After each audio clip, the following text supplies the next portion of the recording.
नमस्कार, आप देख रहे हैं के न्यूज। मैं हूं आपके साथ सोनी चौहान। जनहित में आपका स्वागत है। जनहित में बात आज एक बार फिर से महिला सुरक्षा को लेकर और समाज किस ओर जा रहा है इसको लेकर, क्योंकि हम समाज को ही हर बात के लिए जिम्मेदार नहीं ठहरा सकते। कहते हैं यत्र नारीस्तु पूज्यते रमन्ते तत्र देवता। इसका अर्थ ये होता है कि जहां पर एक स्त्री का सम्मान होता है वहां पर देवता निवास करते हैं, ऐसा कहा जाता है। लेकिन इसको असल मायने में माना किस तरीके से जा रहा है, क्योंकि हर रोज एक घटना ऐसी सामने आती है कि मन, दिल, दिमाग निशब्द हो जाता है। हमारा ये देश प्राचीन काल से स्त्री की पूजा करता आया है। हम शक्ति की आराधना करते हैं। हमारे यहाँ स्त्री सर्वोपरि मानी जाती है। वो प्रकृति है, जन्म देने की क्षमता एक स्त्री में ही है। पर आज इस देश में नारी की क्या दशा है, इस पर हम चर्चा करेंगे। वो आपके सामने है। ये समाज, ये सरकार और स्त्रियों को बढ़ाने की बातें बहुत करता है। हर एक दूसरे व्यक्ति से आप ऐसी बातें सुनेंगे। सैकड़ों योजनाएं बनती हैं, लेकिन परिणाम सिफर है। क्या कानून, क्या समाज, क्या सरकार, क्या आम आदमी और क्या खास आदमी, सब देखते रह जाते हैं, बातें करते रह जाते हैं यही कि ये गलत हुआ, ऐसा नहीं होना चाहिए था, ऐसा क्यों हुआ, बिल्कुल नहीं होना चाहिए था। लेकिन बहरहाल ऐसे मामलों के लिए हम सब दोषी हैं, क्योंकि ऐसी घटनाओं के लिए साक्ष्य आदि की खामियों के कारण इतनी सख्त सजा नहीं मिल पाती है जिससे पूरा समाज थर्रा जाए। अब समय आ गया है कि कुछ तो ऐसा न्याय हो ताकि चाहे मणिपुर की घटना हो या देश के अलग अलग राज्यों में महिलाओं के साथ होने वाला अत्याचार रुक सके। आवाज तो उठानी होगी। दिल्ली में पिछले 24 घंटों में महिलाओं के मर्डर पर एक रिपोर्ट आपको दिखाते हैं। इसके बाद वापस लौटेंगे और इसी मसले को लेकर हम चर्चा को आगे बढ़ाएंगे।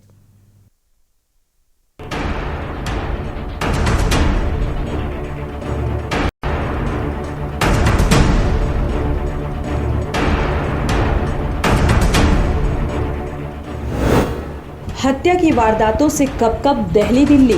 28 जुलाई 2023 शादी से मना करने पर लड़की की रॉड मारकर हत्या। आरोपी को पुलिस ने किया गिरफ्तार। 28 जुलाई डाबरी इलाके में घर के बाहर गोली मारकर महिला की हत्या। घटना को अंजाम देने के बाद आरोपी ने भी सुसाइड कर लिया। 29 मई 2023 नाबालिग लड़की की सरेआम चाकू से गोदकर हत्या। 13 और 14 जून 2019 को 12 घंटे के अंदर अलग अलग वारदातों में 5 हत्याएं हुई। 22 और 23 जून 2019 को 24 घंटों के अंदर ही 9 हत्याएं हुई। 18 मई 2022 दिल्ली का श्रद्धा मर्डर केस। 24 घंटे से कम समय में 2 महिलाओं की हत्या से दिल्ली दहल गई। आपको बता दें कि दिल्ली के हावड़ी इलाके में एक प्रॉपर्टी डीलर की पत्नी को गुरुवार देर रात हत्या कर दी गई। दिन दहाड़े मालवीय नगर के कमला नेहरू कॉलेज में पढ़ने वाली एक छात्रा की पार्क में लाश मिलने से सनसनी फैल गई। जानकारी के मुताबिक छात्रा का नाम नरगिस है और एक पार्क में लोहे की रॉड से हमला कर उसे जख्मी कर दिया गया, जिससे उसकी मौत हो गई। हत्या के बाद आरोपी मौके से फरार हो गया, लेकिन दिल्ली पुलिस ने कुछ ही देर बाद आरोपी को पकड़ लिया। आरोपी की पहचान इरफान के रूप में हुई। संगम बिहार का रहने वाला है। दक्षिणी दिल्ली की डिप्टी कमिश्नर चंदन चौधरी ने बताया कि नेहरू कॉलेज की पढ़ने वाली लड़की अपने दोस्त के साथ पार्क में आई थी, तभी आरोपी ने रॉड से हमला कर जख्मी कर दिया, लेकिन कुछ ही देर बाद छात्रा की मौत हो गई। ये करीब 22-23 साल की उम्र है, इसकी कॉलेज स्टूडेंट है और ये अपने किसी फ्रेंड के साथ यहाँ पे आई हुई थी। यहाँ पे लगभग यंग लड़के लड़कियाँ यहाँ घूमते हैं, बगल में ऑर्गेनिको कॉलेज भी है और उसके सर पे इंजरी है, लोहे के रॉड से मारा हुआ है और फर्दर इन्वेस्टिगेशन हम कर रहे हैं। छात्रा कौन से कॉलेज की है मैम? छात्रा कमला नेहरू कॉलेज। यहाँ क्या करना है? पता चला? We are investigating. मैडम पहचान हो गई है, क्या परिवार वाले से बात हो गई? वो बात हो गई है, जितनी भी जो भी प्रक्रिया है, जो भी लीगल कार्यवाही है, वो सब हम कर रहे हैं। वो लड़का जो है वो आइडेंटिफाई हो गया? अभी हम कर रहे हैं। कितनी टीम लगाई मैम आप? कर रहे हैं। दिल्ली के डाबड़ी इलाके में गुरुवार रात हत्या का सनसनीखेज मामला सामने आया है। यहां एक महिला की हत्या करने के बाद आरोपी ने अपने घर की छत पर जाकर खुदकुशी कर ली। हत्या के बाद पुलिस सीसीटीवी कैमरे और स्थानीय लोगों की मदद से आरोपी की पहचान कर उसके घर पहुंची थी। पता चला कि आरोपी ने घर की छत पर खुद को गोली मार ली है। पुलिस उसे पास के अस्पताल लेकर गई, जहां डॉक्टरों ने उसे मृत घोषित कर दिया। रेनू अपने पति डीपी गोयल और 2 बच्चों के साथ वैशाली इलाके में रहती थी और उसके पति का प्रॉपर्टी का कारोबार है। वहीं रेनू गृहिणी थी। पुलिस अधिकारी ने बताया कि बृहस्पतिवार रात करीब 8:45 पर पुलिस को डाबड़ी इलाके में महिला को गोली मारे जाने की जानकारी मिली। मौके पर पहुंची पुलिस को पता चला कि परिवार वाले उसे अस्पताल लेकर गए हैं। रेनू और आशीष दोनों की एक जिम में मुलाकात हुई थी। कुछ साल पहले तक दोनों एक ही जिम में जाते थे। आशीष ने किसी वजह से रेनू की हत्या करने के बाद खुदकुशी की है और इसकी तह तक जाने के लिए पुलिस दोनों के परिवार वालों से लगातार पूछताछ कर रही है। साथ ही दोनों के फ़ोन को कब्जे में लेकर छानबीन शुरू कर दी है। स्पेशल डेस्क के न्यूज़ इंडिया।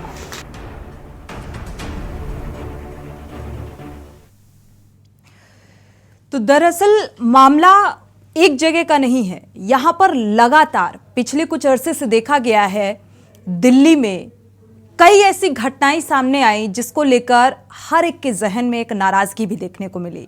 हम चाहे साक्षी की बात करें, हम चाहे श्रद्धा की बात करें, हम चाहे सीमा की बात करें, कहते हैं कि अधिकतर जो ऐसे मामले सामने आते हैं जब मौत के घाट उतार दिया जाता है, कभी टुकड़े टुकड़े कर दिए जाते हैं, कभी रॉड से वार कर दिया जाता है और ज़्यादातर ऐसे मामलों में पाया जाता है कि वो उनका अपना ही होता है। यानी कि रिलेशनशिप में रहने के बाद ऐसे मामले ज़्यादातर सामने आते हैं।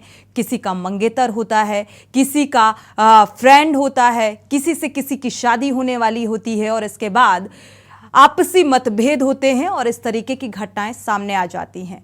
रिलेशनशिप और सबसे बड़ा आजकल, हालांकि लिविंग रिलेशनशिप की अगर बात की जाए तो यहाँ पर ये कोई आज से प्रचलन में नहीं आया है। एक लंबे अरसे से ये कहा जाए कि पुराने समय से लिविंग रिलेशनशिप का दौर चलता आया है और तब भी हमारा समाज उसे एक बुरी नज़र से देखता था क्योंकि उसे गलत मानता था और बहुत, अगर ऐसा किसी का मामला सामने आया तो बहुत ऊंची नज़र से देखा जाता था। लेकिन समय बदला, लोग बदले, सोच बदली और लिविंग रिलेशनशिप के या ये कहें प्यार में जो लोग हैं उनके अपनी सोच, उनके मायने बदल जाते हैं और यही एक वजह है कि ऐसी घटनाएं सामने आ रही हैं। लेकिन बैरियर तो लगाना होगा।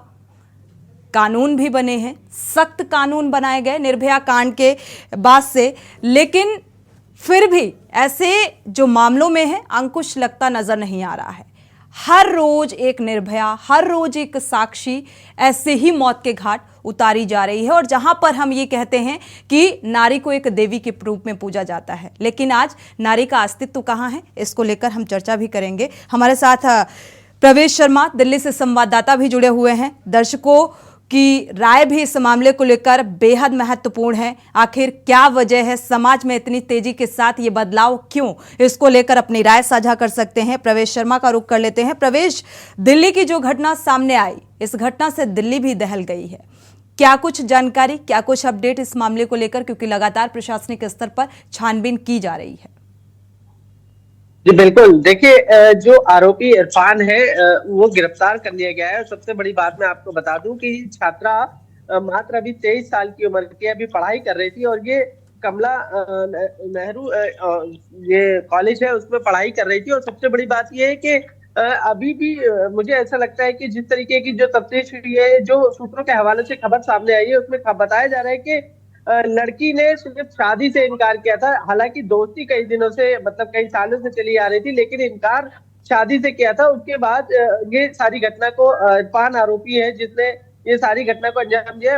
अभी आप चर्चा कर रहे थे कि दोस्ती या जान पहचान के कारण ज्यादा हत्या होती है। लेकिन इसमें मैं एक शब्द जोड़ना चाहूंगा, ये एक तरफा प्यार मोहब्बत का मामला भी होता है। कई बार ये देखा जाता है कि दोस्ती होती है, प्यार होता है, लेकिन बाद में थोड़ा आगे चलने के बाद कहीं ना कहीं एक पक्ष का जो है खिंचाव वापसी की ओर होने लगता है, या ये कहे कि उसको ये एहसास होने लगता है कि वो कोई गलती की तरफ जा रहा है, जिसकी वजह से दूसरा शख्स जो होता है वो ऐसी घटना को अंजाम दे रहा है। और सबसे बड़ी बात मैं आपको एक और बता दूं कि ये लड़की अभी पढ़ाई कर रही थी, अभी इसकी इतनी ज्यादा उम्र भी नहीं थी, लेकिन बात इस लड़के के साथ शादी की चल रही थी और शादी के माहौल को लेकर ही वो चर्चा करने यहाँ पर आया था। लेकिन अभी पुलिस तफ्तीश कर रही है, बाकी खुलासा आने वाले तफ्तीश के बाद होगा। लेकिन दिल्ली पुलिस ने एक चीज से खुलासा कर दिया कि लड़की का दोस्त था और शादी के मैटर को लेकर दोनों में किसी बात को लेकर अनबन हुई थी, जिसके बाद ये सारा हादसा हो गया। जी प्रवेश, अगर देखा जाए इस मामले में लगातार कहा जा रहा है कि पुलिस की तरफ से दोनों ही परिवारों के सदस्यों से पूछताछ की जा रही है, क्या कुछ पूछताछ में निकलकर सामने आ पाया है?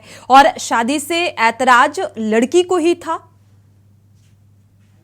जी बिल्कुल, देखिए सबसे बड़ी बात जो मैं आपको बता दूं कि दिल्ली पुलिस का कहना है, या दिल्ली पुलिस का जो सबसे बड़ा सवाल है वो ये है कि लड़की आखिरकार कॉलेज के पास वाले पार्क में क्यों गई थी, क्या वजह थी कि उसको पार्क में जाना पड़ा? क्या वो एक सुनिश्चित घटना का शिकार हुई है, या ये कहे कि ये पहले से तय था? लेकिन दूसरा बड़ा सवाल ये उठ रहा है कि ये बिल्कुल सही बात है कि लड़की ही शादी से इनकार कर रही थी, लड़का शादी के लिए लड़की पर दबाव बना रहा था, शादी की बातचीत भी चल रही थी, ऐसी बात भी सामने आई है। लेकिन लड़की की तरफ से जो है शादी ना करने का जो है दबाव बनाया जा रहा था, वो शादी ना करने के लिए खिलाफ थी, इनकार कर रही थी। यही वजह थी कि लड़के ने किसी बात को लेकर जो अनबन हुई, उसके बाद लोहे की रोड से उसको एक पास के पार्क में बुलाकर बिल्कुल इस घटना को प्रवेश, अंजाम इसमें दिया। परिजनों की क्या कुछ दलील निकलकर सामने आई है?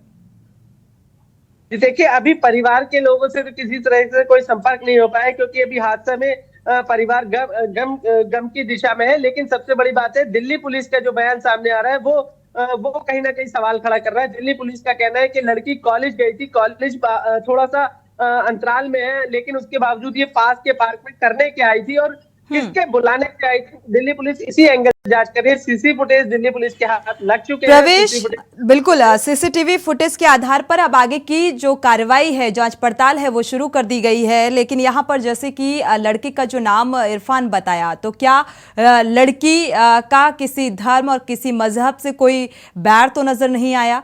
इनकार करने की वजह? जी देखिए मैं आपको बता दूं, लड़की का नाम भी नरगिस है और वो दोनों सेम धर्म से है। लेकिन इसमें ऐसा कोई एंगल धर्म का अभी तक तो सामने नहीं आ रहा है। लेकिन लड़की का जो पक्ष सामने आ रहा है, या ये कहे दिल्ली पुलिस का कहना है कि कहीं ना कहीं जो शादी की बात को लेकर लड़के की और लड़की की आपसी कुछ टकराव हुआ, मनमुटाव हुआ, जिसको लेकर कई दिनों से ये दौर चला आ रहा था। लेकिन उसके बाद अचानक से ये कॉलेज आती है और कॉलेज के में इसको बताया जा रहा है, जो दोस्तों के संपर्क में भी बात हुई है, तो ये सामने आ रही है कि इसको फोन करके बुलाया गया था, फिर ये पास के पार्क में गई और उसके बाद लड़के ने पूरी घटना को अंजाम दिया लोहे की रॉड से उसके सर पर कई बार किए, जिसके बाद वो लड़की अपनी जान से हाथ धो बैठी। बिल्कुल देखा जाए प्रवेश, सीसीटीवी फुटेज भी सामने आ चुका है। इस घटना को थोड़ा सा वक्त भी बीत चुका है, अभी कुछ तो निकलकर सामने आया होगा। जो लड़के के परिजन हैं, इरफान के जो परिजन हैं, क्या उनकी कुछ दलील, कुछ प्रतिक्रिया निकलकर सामने आई इस मामले को लेकर? जी देखिए मैं आपको पहले एक चीज इस पर बता चुका हूँ कि लड़की का परिवार तो गमगीन दौर में है, वो अभी इस पे कुछ कहना सुनने के सूरत में नहीं है। लेकिन बात अगर लड़के की पक्ष की करें तो उनका भी किसी प्रकार से कैमरे पे आकर कुछ भी बोलने का जो है सवाल अभी उनको साफ साफ इनकार है, क्योंकि दिल्ली पुलिस ने इरफान को गिरफ्तार कर लिया है और इरफान जो है हत्या करने के बाद उसी इलाके में था। बताया जा रहा है कि वो कई घंटों तक हत्या करने के बाद उस पार्क में ही बैठा रहा, उसके बाद थोड़ी दूर जाके निकल गया। जब घटना सामने आई, दिल्ली पुलिस ने सीसीटीवी फुटेज चेक किया, उसके बाद आरोपी की पहचान हुई और उसकी धरपकड़ शुरू हुई। तो आरोपी जो है आसपास के क्षेत्र से ही दिल्ली पुलिस ने पकड़कर उसको कब्जे में ले लिया। लेकिन हैरान करने वाली बात है कि बार बार एक ही सवाल उठ रहा है कि इतना खुलेआम किसी का कोई कैसे हत्या कर सकता है, खुले में, वो भी एक पार्क में, एक लोहे की रोड से किस प्रकार से प्रवेश, पार्क में उस वक्त कोई मौजूद नहीं था?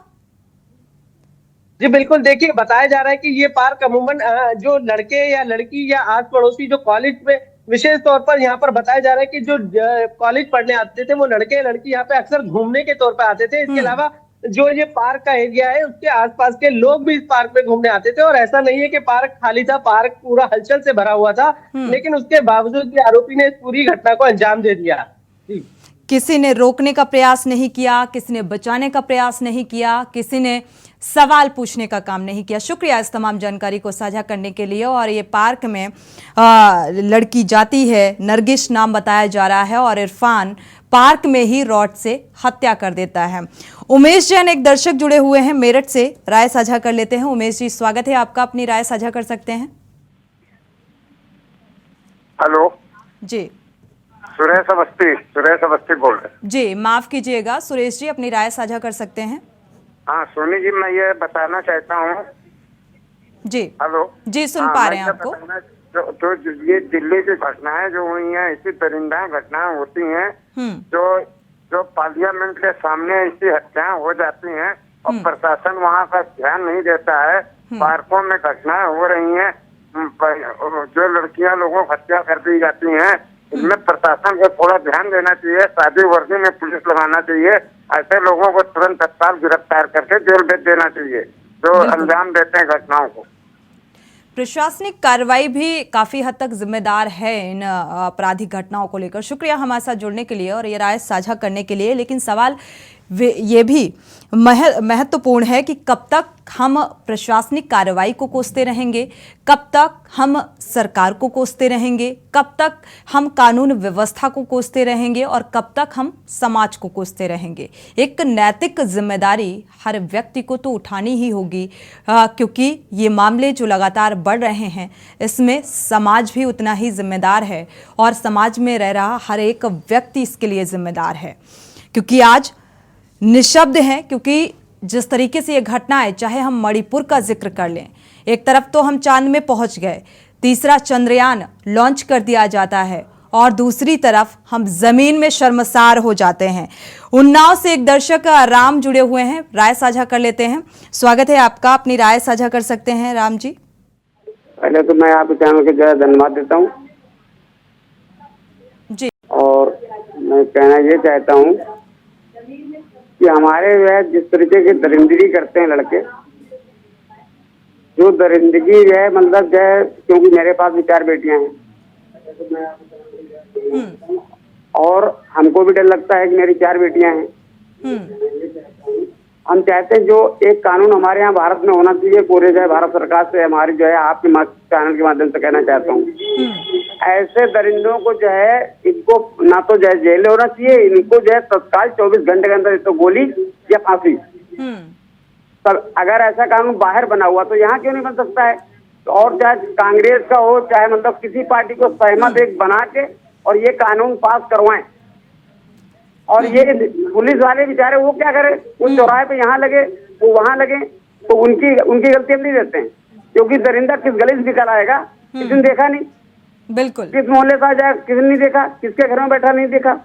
तो ऐसे एक कानून जो है सभी जो है जितनी भी पार्टियां हैं, कानून सख्त होना चाहिए। लेकिन निर्भया कांड के बाद से कानून सख्त हुआ, बावजूद इसके ये घटनाएं लगातार सामने आ रही हैं और बढ़ती जा रही हैं। शुक्रिया हमारे साथ जुड़ने के लिए और ये राय साझा करने के लिए। नरेंद्र दिल्ली से जुड़े हुए हैं दर्शक, स्वागत है आपका, अपनी राय साझा कर सकते हैं नरेंद्र जी। गुनाह तो खैर होते ही रहते हैं, मौत का बदला मौत ही होना चाहिए, तभी गुनाह रुकेंगे।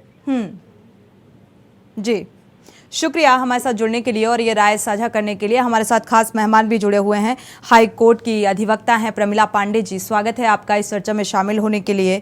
डॉक्टर तरुण निगम मनोचिकित्सक जुड़े हुए हैं, आपका भी स्वागत है, आपसे कुछ ही देर बाद जुड़ेंगे। प्रमिला मिश्रा जी, आपका रुख कर लेते हैं।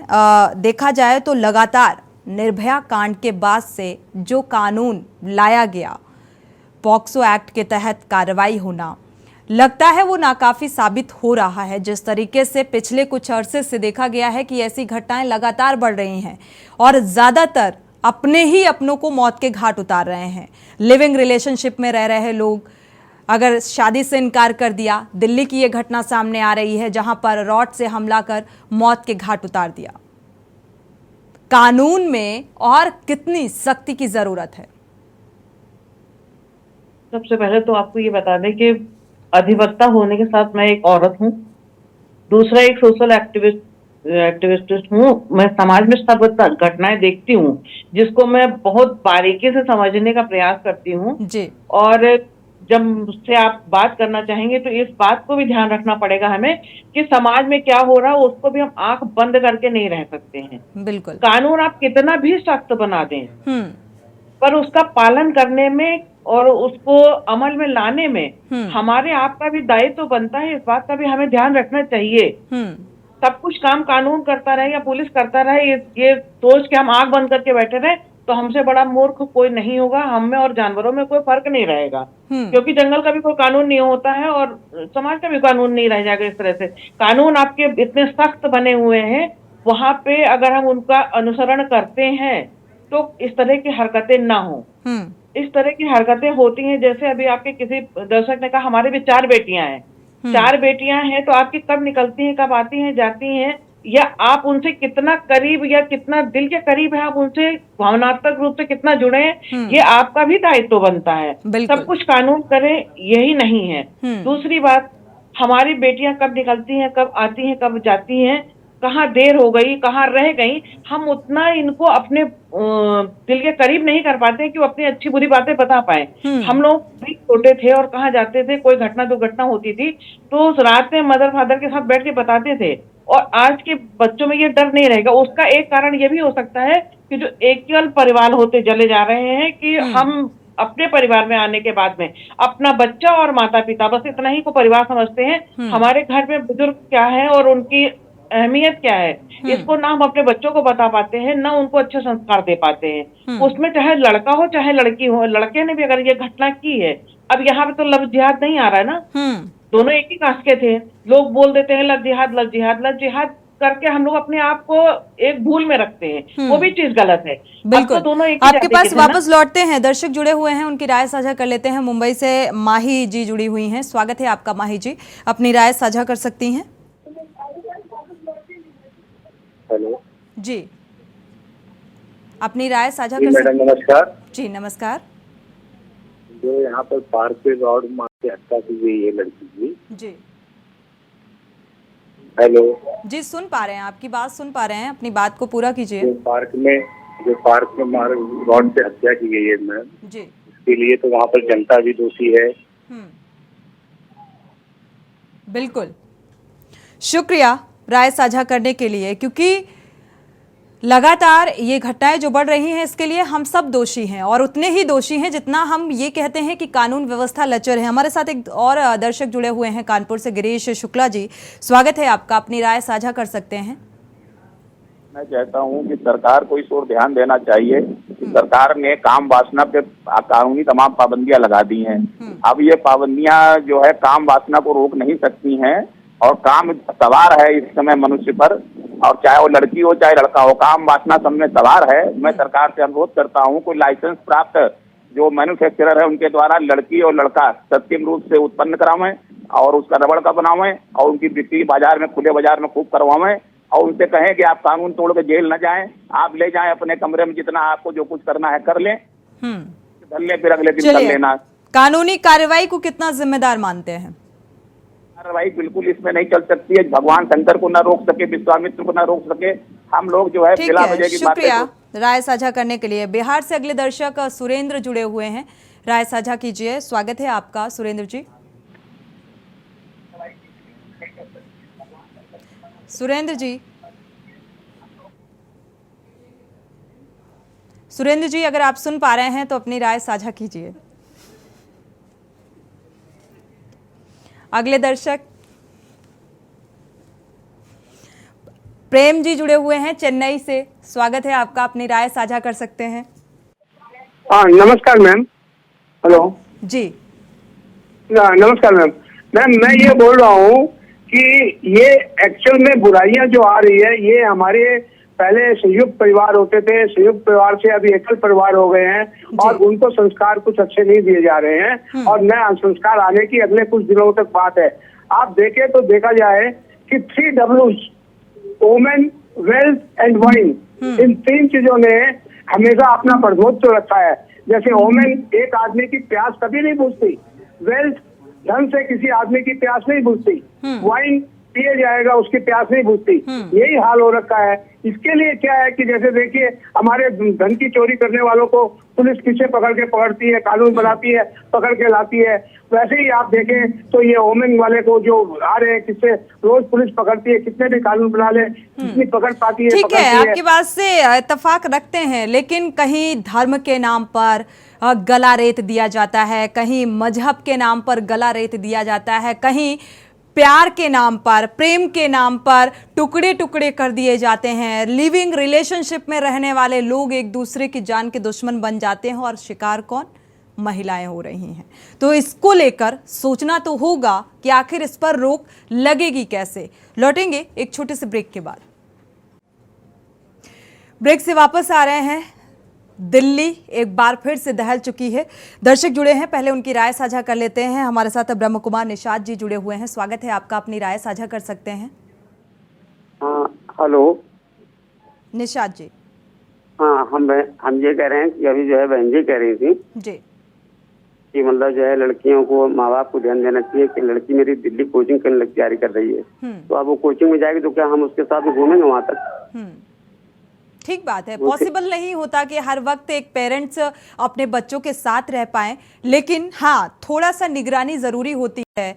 मुझे लगता है थोड़ा सा एक फ्रेंडली बिहेवियर होना चाहिए, फ्रेंडली होना चाहिए, ताकि बच्चे खुलकर अपनी बात पेरेंट्स के साथ शेयर कर सकें और ऐसे अनजान व्यक्ति जो अपना होने का दावा करते हैं उनका शिकार ना हो। शुक्रिया हमारे साथ जुड़ने के लिए और ये राय साझा करने के लिए। हमारे साथ मनोचिकित्सक भी जुड़ चुके हैं, डॉक्टर तरुण निगम जी, स्वागत है आपका इस चर्चा में शामिल होने के लिए। रश्मि सिंह समाज सेवी भी जुड़ चुकी हैं, स्वागत है आपका इस चर्चा में शामिल होने के लिए। रश्मि सिंह जी, आपका रुख करेंगे। देखा जाए एक तरफ महिलाओं की क्षमता सिद्ध की जा रही है, सिद्ध करती हैं महिलाएं कि वो पुरुषों से भी आगे निकल चुकी हैं, और दूसरी तरफ पुरुष ही ऐसी घटनाओं को अंजाम दे रहे हैं और ये पुरुष प्रधान समाज सिर्फ देखता रह जाता है। क्या कहेंगी? टोनी जी, पता नहीं ये हमारे समाज में जिस तरह से ये चीजें कन्वे की जा रही हैं कि लड़की है, समान अधिकार चाहिए, समान अवसर चाहिए, तो शायद ये मैसेज कन्वे करने में कहीं ना कहीं गलती हो जा रही है पेरेंट्स से और समाज के उन बड़े जिम्मेदार लोगों से जो मैसेज को कन्वे कर रहे हैं। हम मानसिक रूप से जरूर इस स्पर्धा में शामिल हो सकते हैं, सभी महिलाएं शामिल हो सकती हैं, लेकिन इस चीज को मानना बहुत ही जरूरी है कि शारीरिक रूप से हम पुरुषों की बराबरी नहीं कर सकते। ये हर महिला को समझना चाहिए। बहुत कम ऐसी हैं जिनको शायद फिजिकली बहुत फिट होती होंगी या उनको मार्शल आर्ट वगैरह की ट्रेनिंग दी जाती है या लेती हैं, लड़कियां खुद आगे बढ़ के लेती हैं अपनी आत्मरक्षा के लिए, इस तरह से आगे आती हैं। लेकिन जहां मानसिक रूप से खेल खेला जाता है वहां पे ये दोनों तरीके रखे रह जाते हैं। बहुत प्री प्लान करके जब अगर लड़कियों को इस तरह से इस गेम में इंटर कराया जाता है, वहां पे इस किसी भी तरह की ना ही मानसिक ना ही शारीरिक रूप से आपकी क्षमताएं काम करती हैं किसी भी महिला की। इसमें मुझे लगता है कि एक जो कम्युनिकेशन गैप आता जा रहा है पेरेंट्स और बच्चों के बीच में, उसको बिल्डअप करने की जरूरत है। और शायद एक यही तरीका है कि हम बच्चों, क्योंकि बच्चे बहुत ही ज्यादा एक्टिव हो चुके हैं, बहुत ज्यादा मानसिक रूप से एक तरह से कहा जाए कि शातिर हैं बच्चे। अगर आप देखें छोटे छोटे बच्चे ही अपनी चीजों को छुपाना और बखूबी अपनी चीज तरह से इसको कन्वे करना जान जाते हैं। तो हमें इस चीज पे बहुत जोर देना है कि हम उनको ये चीज कभी जाहिर ना होने दें कि हम उनके माँ बाप हैं, वो हमारे माँ बाप नहीं है। तो इस चीज का एक संतुलन घर में जरूर होना चाहिए, चाहे प्यार से, चाहे एक फ्रेंड। ठीक है, आपकी बात से सहमत हैं, लेकिन अगर देखा जाए तो मतलब औरत क्या अपने आप को कमजोर मान ले, ये सिद्ध ना करे कि वो आज पुरुषों से आगे है, और सिद्ध करती है तो वो इस तरीके की घटनाओं का शिकार होती है? रश्मि जी जी बिल्कुल। मैं सिद्ध करने के लिए, देखिए, ये इस बात के लिए मैं बहुत जोर शोर से कहती हूँ कि हमारे देश की 50% जो जनसंख्या है वो महिलाएं हैं, और महिलाएं अगर इस देश को विकसित बनाने में अपनी पूर्ण भागीदारी नहीं देंगी तो ऑब्वियस सी बात है ये देश हमारा 50% विकास में आगे नहीं बढ़ सकता, वो वहीं का वहीं रह जाएगा। लेकिन जब इस तरह की मानसिकता वाले लोग, जो कि शायद प्री प्लान तरीके से ये सारी चीजों को अंजाम दे रहे हैं, बिल्कुल, अभी चंद्रयान 3 लॉन्च हुआ इसरो, तो यहाँ पर ज्यादातर वैज्ञानिक जो थी वो महिलाएं थी, एक बेहतर अहम भूमिका उन्होंने निभाई।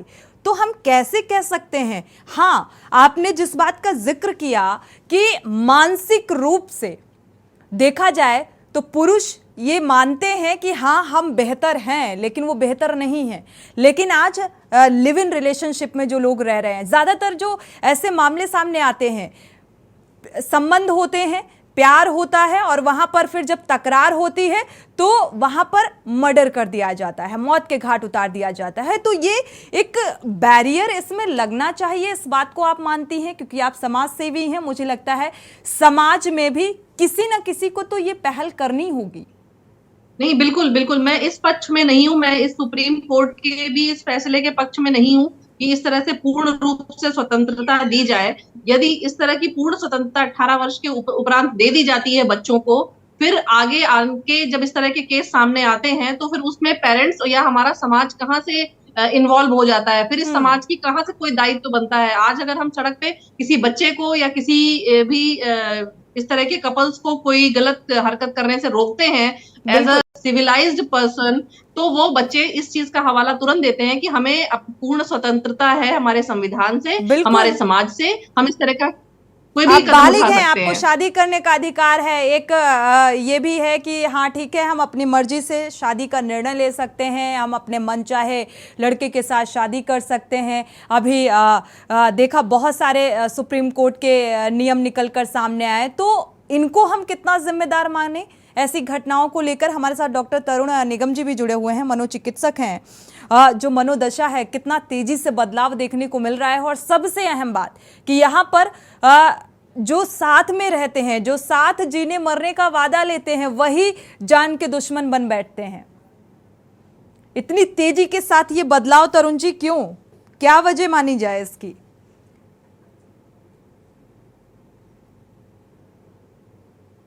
अनम्यूट करिएगा। चलिए, मुझे लग रहा है नेटवर्क इशू की वजह से संपर्क नहीं हो पा रहा है, वापस से संपर्क करने की कोशिश करेंगे। प्रमिला मिश्रा जी भी हाईकोर्ट के अधिवक्ता हमारे साथ मौजूद हैं।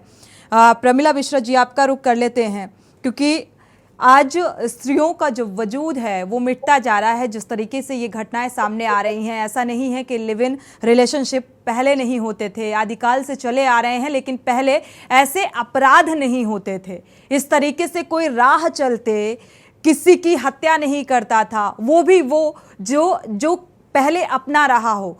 राह चलते अभी पिछले दिनों देखा आपने कितना दर्द कहा जाए उस तस्वीर में था। चाकुओं से गोद गोद कर हत्या कर दी गई, कहीं पर टुकड़े टुकड़े कर दिए जाते हैं। तो ये इस तरीके की घटनाएं पहले नहीं होती थी, जबकि पहले भी इसे एक ओछी नज़र से देखा जाता था, समझा जाता था, क्योंकि वो खुला हुआ माहौल नहीं था। और आज माहौल और ब्रॉड माइंडेड लोग कहते हैं कि हो गए हैं, बावजूद इसके ये तस्वीर सामने आती है।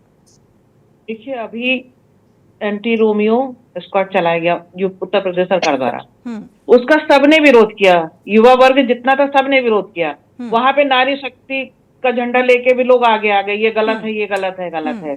आपके घर में छोटे छोटे से नेकर पहन के आपकी बहू और बेटियां रह रही हैं, आप उनको रोक नहीं पाते हैं, वहां कह नहीं पाते हैं। उन्हीं माहौल में रह के वो बाहर जाके रहती हैं, और बाहर जब रह रही होती हैं, हम किसी एक लड़की का दोष नहीं दे सकते, किसी लड़के का दोष नहीं देते हैं। लड़के भी अपने पेरेंट्स से छुपाते हैं कि हम किसी लड़की के साथ रह रहे हैं, और लड़कियां भी छुपाती हैं अपने पेरेंट्स से कि हम किसी के साथ रह रहे हैं। उसके बाद जब हादसे हो जाते हैं, समाज में मीडिया के द्वारा सब फैल जाता है, तब सबको पता चलता है कि ये दोनों साथ में रह रहे थे और इसके बाद इनके साथ हादसा हुआ है।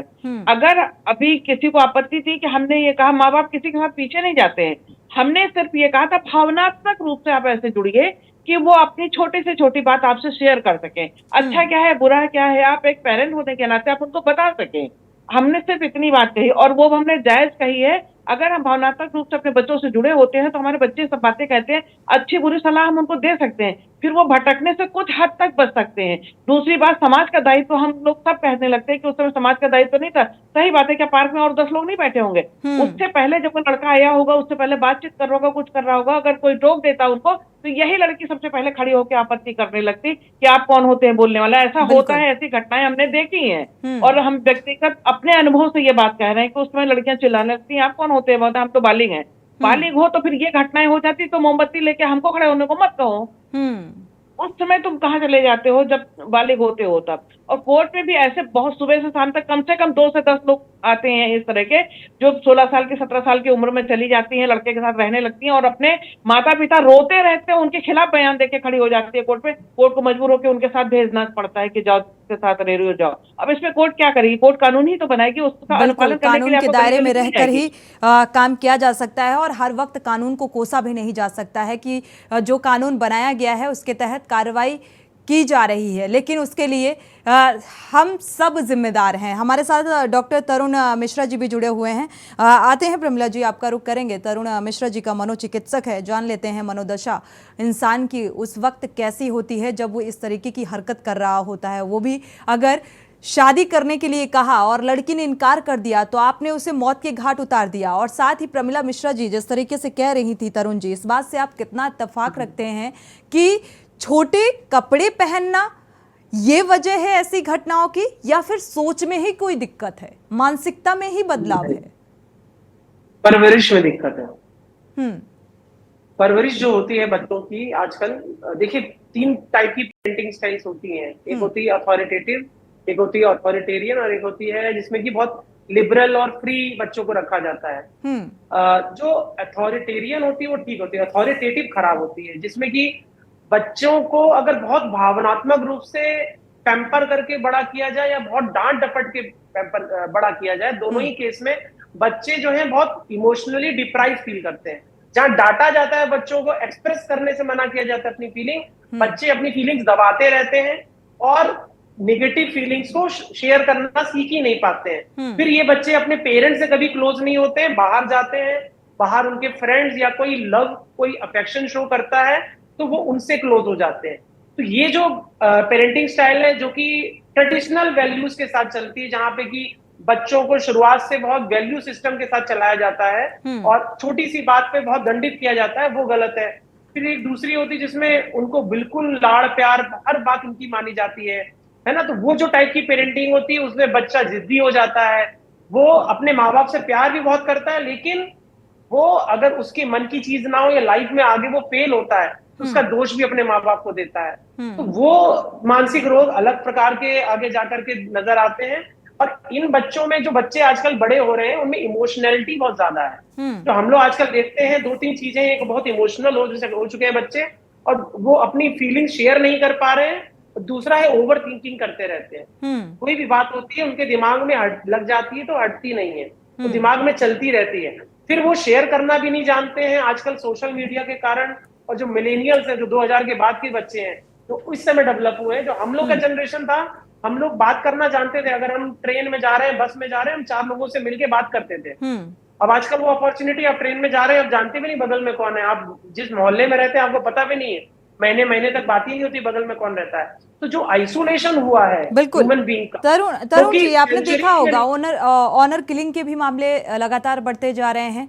और जिस तरीके से अभी पिछले दिनों आपने देखा साक्षी को किस तरीके से चाकुओं से गोद कर हत्या कर दी गई। और सबसे बड़ी और अहम बात, समाज की भी संवेदनाएं जो हैं वो मर चुकी हैं।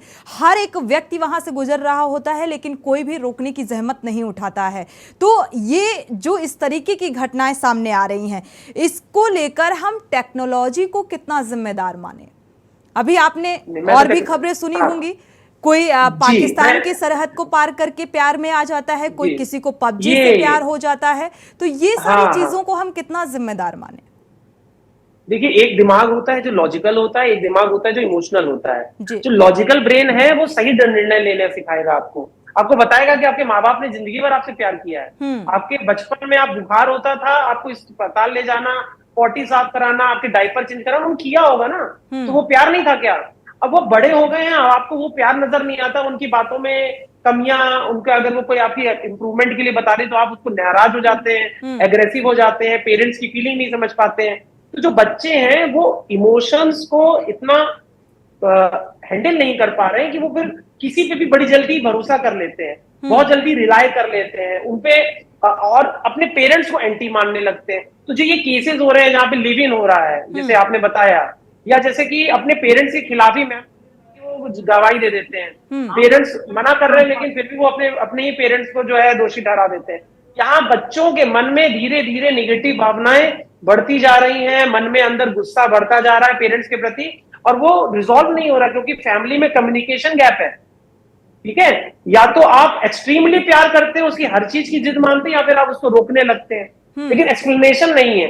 तो ऐसे बच्चे एग्रेसिव हो जाते हैं, अपने पेरेंट्स पे भरोसा नहीं करते, और फिर बाहर जाके वो किसी से बहुत ज्यादा इमोशनली डिपेंडेंट हो जाते हैं। फिर ये जब बाहर जाते हैं, डिपेंडेंट होते हैं, सामने वाला भी डिपेंडेंट होता है, और फिर जब उनके बीच में एडजस्टमेंट इश्यूज आते हैं, तब फिर इसमें मर्डर, इसमें एक्ट ऑफ पैशन क्यों बोलते हैं, क्राइम ऑफ पैशन क्यों बोलते हैं? कोई प्यार में अगर मरता है या मारता है तो उसको क्राइम ऑफ पैशन इसलिए कहते हैं क्योंकि इमोशंस पे कंट्रोल ही नहीं कर पा रहा है सामने वाला, और आपने इमोशन में एक डिसीजन लिया, अब आप उससे बैकआउट हो रहे हो तो सामने वाला बिट्रेड फील कर रहा है, उसको लग रहा है तुम मुझे रिजेक्ट कर रहे हो, तुम मुझे छोड़ के जा रहे हो। तो जो गुस्सा आता है उस समय लॉजिक नहीं आता, उसको नहीं नजर आ रहा कि मैं मारूंगा तो कल को मुझे जेल हो जाएगी, उस समय तो उसके दिमाग पर एंगर बढ़ा हुआ है, एंगर। और ये बच्चे अचानक एंग्री नहीं होते, ये एक पैटर्न शो करते हैं, उनके घर वालों को दिख रहा होता है कि वो आए दिन फोन तोड़ता था, आए दिन वो लड़की जो है वो अब्यूजिव हो जाती थी, नशा करती थी, एग्रेसिव होती थी, लड़के आती थी, वो लोग कुछ करते ही नहीं उसके लिए। सोसाइटी को दोष देंगे आप कि भाई सोसाइटी में लोग कुछ नहीं कर रहे हैं। भाई आपको पहले अपने घर को सुधारना पड़ेगा, ये चीजें घर से चालू होंगी, बाहर नहीं होंगी। बिल्कुल, पेरेंटिंग में बदलाव की जरूरत है काफी हद तक, जो मुझे लगता है कारगर सिद्ध हो सकता है। रश्मि जी, आपका रुख करेंगे, देखा जाए इस बात से कितना इत्तेफाक रखती हैं, टेक्नोलॉजी को कितना जिम्मेदार मानती हैं, क्योंकि एक दौर वो भी रहा है कि जब लेटर दिए जाया करते थे, या कोई दूर दराज है तो लेटर के जरिए अपना मैसेज कन्वे किया जाता था, या प्रेमी युगल ही हो अगर मैसेज कन्वे करना है तो वो एक लेटर के जरिए करते थे। इस तरीके की चीज़ें थी, लेकिन इतना ज़्यादा क्राइम नहीं होता था कि अगर प्यार में धोखा मिला या किसी ने शादी से इनकार कर दिया, लिव इन रिलेशनशिप में रहने के बाद भी, तो उसे मौत के घाट उतार दिया जाए, या फिर राह चलते या किसी पार्क में कोई हत्या कर रहा हो तो कोई रोके ना। ऐसी चीजें पहले नहीं देखने को मिलती थी, लेकिन अब तेजी के साथ देखने को मिल रही हैं। इसमें बहुत काफी हद तक मैं तरुण जी से सहमत हूँ। तरुण जी ने बहुत ही विस्तृत रूप से और बहुत ही अच्छे उदाहरण देकर समझाया है इस चीज को। देखिए, पहले के जैसा कि बताया गया, अभी मिलेनियर्स में और जेन जी में जो है बहुत ज्यादा अंतर है, बेहद अंतर है। पहले जनरेशन चेंज होने में और हमारा एटमॉस्फेयर, बाकी चीजें चेंज होने में लगभग सदियां लगती थी, करीब 10 साल निकल जाते थे, तब कुछ बदलाव आते थे। अभी जो बदलाव है ये हर 2 साल 1 साल में बहुत तेजी से हो रहे हैं। हमें पेरेंट्स उतनी तेजी से अपडेट हो नहीं पा रहे हैं जितनी तेजी से बच्चे अपडेट होते हो जा रहे हैं।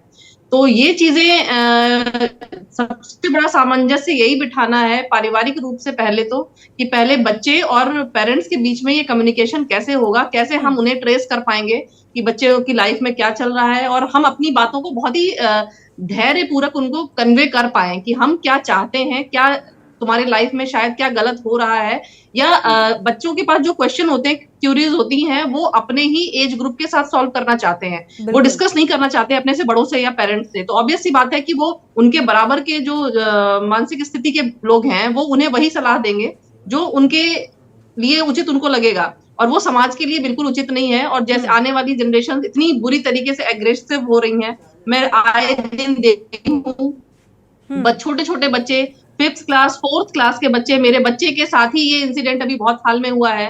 उसके ही क्लासमेट ने स्पून लंच में स्पून फेंक के मारा उसके सर में, और वो ब्लीडिंग स्टार्ट हो गई। मुझे हाफ टाइम पे स्कूल जाना पड़ा, और पता चला तो सिर्फ कुछ नहीं बात थी, दोनों अपना अपना लंच कर रहे थे, एक बच्चे ने अपने लंच में केचप डाला था, सिर्फ इसी बात पे उस सामने वाले बच्चे ने स्पून फेंक के मारा और ब्लीडिंग स्टार्ट हुई। तो उनके पेरेंट्स से मुझे मिलना पड़ा जाके, और मैंने बहुत ही पेशेंसफुली उनको समझाया कि पहले तो आप इनके हरकतों पे ध्यान रखिए, क्योंकि ये अभी 1-2 साल ऐसा है कि बच्चा 11-12 साल का है, आप इसे टैकल कर सकते हैं और आने वाले समय में 2-3 साल बाद आप इस बच्चे का, ये बच्चा आपके हाथ से निकल जाएगा, आप इसे टैकल नहीं कर पाएंगे। तो चीजें अभी से शुरुआती दौर से ही थोड़ा सा ध्यान रखने की जरूरत होती है। और साथ ही अगर आज जो टीनेज की बात की जाए, युवा पीढ़ी की बात की जाए, तो सबसे ज्यादा जो क्राइम का रेशियो है इसी पीढ़ी से निकलकर सामने आ रहा है। हालांकि आते हैं तरुण जी, आपका रुख करते हैं, एक दर्शक जुड़े हुए हैं, उनकी राय पहले साझा कर लेते हैं।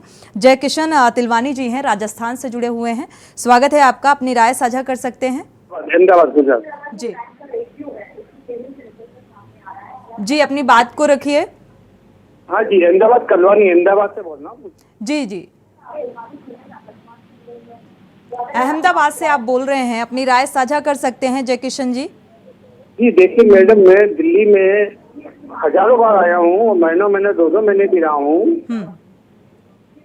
वहाँ पे जो मैंने माहौल देखा है आपके, जी जी जी कर रहा हूँ मैं। टीवी का वॉल्यूम कम कर लीजिए, इसके बाद आप अपनी बात हाँ मैं कम कर देता हूँ जी।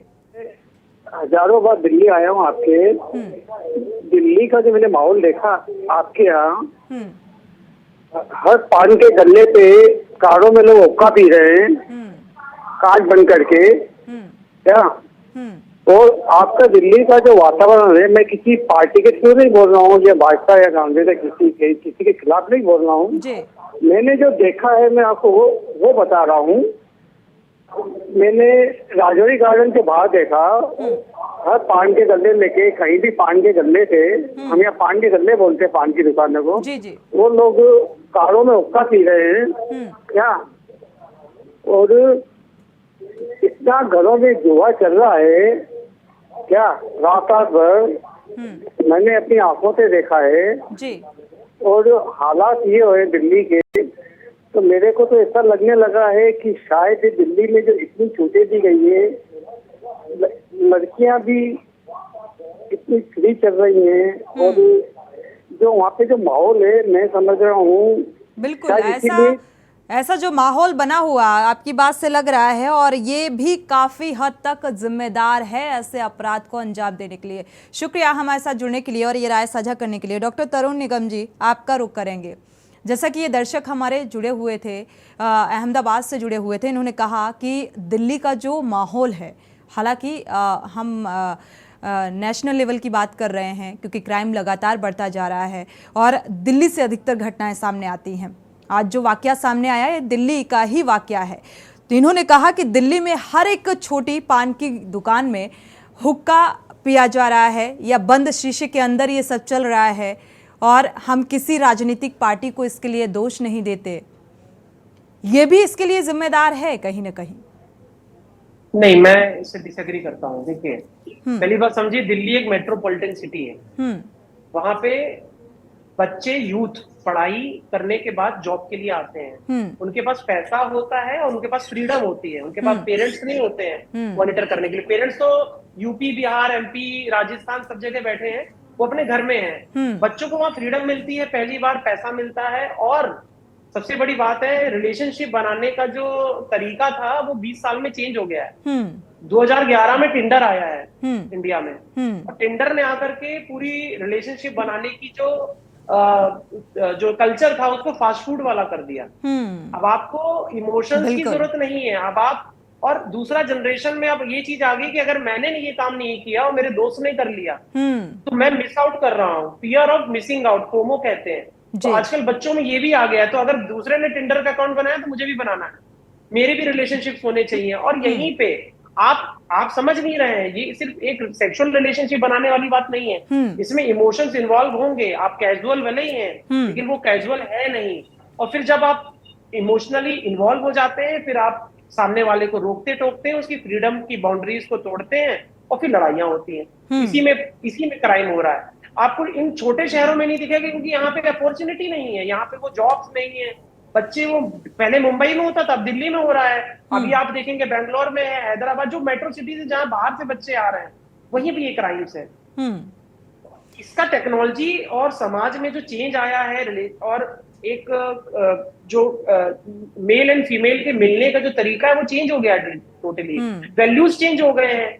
अभी आप ये माने, अगर आप सर्वे देखें तो 50% of males are okay with not having a virgin female as a wife, उनको वर्जिनिटी की इशू नहीं है। यही 20 साल पहले बहुत बड़ा मुद्दा होता था। बिल्कुल।